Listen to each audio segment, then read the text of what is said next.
J'ai 4 minutes pour vous donner des idées de cadeaux de Noël. Que vous soyez amateur de romans noirs, thrillers psychologiques, romans feel-good ou romans tout court, vous trouverez de quoi remplir la hotte du Père Noël. Et si vous voulez creuser un titre, mes chroniques sont toutes en dessous.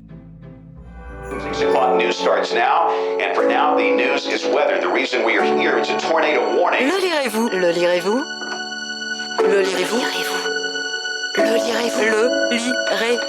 Le lirez-vous? Le lirez-vous? Le lirez-vous? Et on commence par les romans noirs. Une immersion dans l'étrange et l'inattendu. L'homme qui voulait sauver son âme de Jean-François Zamboni. Ce roman dérangeant et fascinant, à partir de 16 ans, dépasse les codes habituels de la science et de la philosophie. Une vraie découverte originale. Et aussi La femme de ménage de Freda McFadden.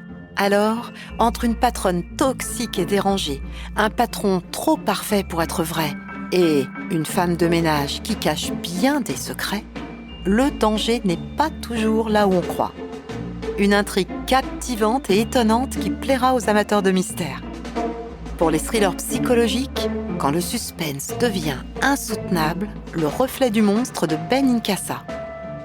Un écrivain en proie à l'angoisse de la page blanche décide d'interviewer un criminel atroce. Mais cette rencontre va-t-elle vraiment sauver son inspiration ou au contraire le plonger dans une spirale infernale? Un thriller fascinant et torturé, idéal pour ceux qui aiment les intrigues intenses. Mais aussi comme une image de Magali Collet. L'histoire troublante d'une petite fille aussi belle qu'elle est monstrueuse. Ce thriller vous laissera sans voix et vous fera poser un regard différent sur les enfants. Probablement l'un des thrillers les plus dérangeants que j'ai jamais lus.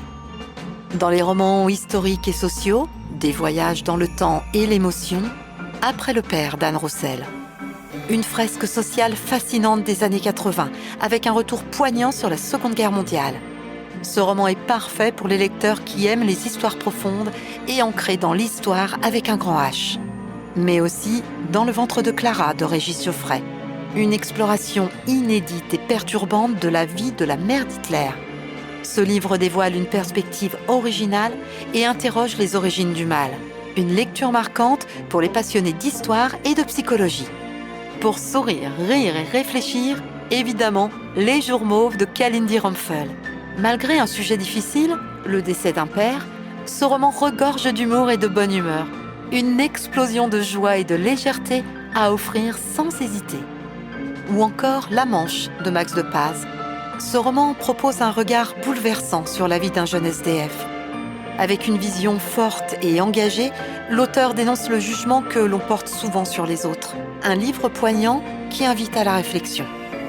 Et aussi Vivante de Mario de Mériguet. L'histoire lumineuse d'une jeune fille au père en Italie, qui va se lier d'amitié de manière inattendue. Un roman solaire, émouvant et parfait pour réchauffer les cœurs cet hiver. Ou Un don presque parfait de Gilles Pialot. Pour ceux qui s'intéressent au parcours de la PMA, ce roman est une merveille. Sensible et puissant, il offre une plongée unique dans ce thème universel et contemporain. Et pour les adolescents, des histoires qui marquent. Minus de Laura Benveau. Un roman touchant où une adolescente fait une entrée brutale dans le monde adulte. Une histoire qui trouvera écho chez tous les ados et qui ne laissera d'ailleurs personne indifférent. Les petites graines de Sophie Crizen. C'est une petite fille dont la maman est atteinte de schizophrénie et elle part en quête de réponse. Un récit sensible, poignant, qui aborde avec délicatesse et poésie le thème des maladies psychiatriques. Pour les tout-petits, en éveil et en douceur, Le monde est petit de Crocuit. À partir de 18 mois, cet album offre une réflexion tendre sur les émotions, accompagnée de couleurs éclatantes et d'une petite fille adorable. Idéal pour éveiller les plus jeunes à la richesse des sentiments. Et pour terminer, l'évasion garantie avec 2 romances feel-good, Snowdin et Holiday Romance de Catherine Walsh. 2 romans parfaits pour ceux qui aiment les jolies histoires d'amour sous la neige, avec des sapins et une pointe de passion. Entre bons sentiments et moments cocooning, ces livres sont un concentré de bonheur pour les fêtes. Et voilà, vous avez maintenant une sélection variée pour faire plaisir à vos proches ou simplement pour vous offrir un beau moment de lecture. Joyeuses fêtes à toutes et à tous, prenez soin de vous et à l'année prochaine. Ciao!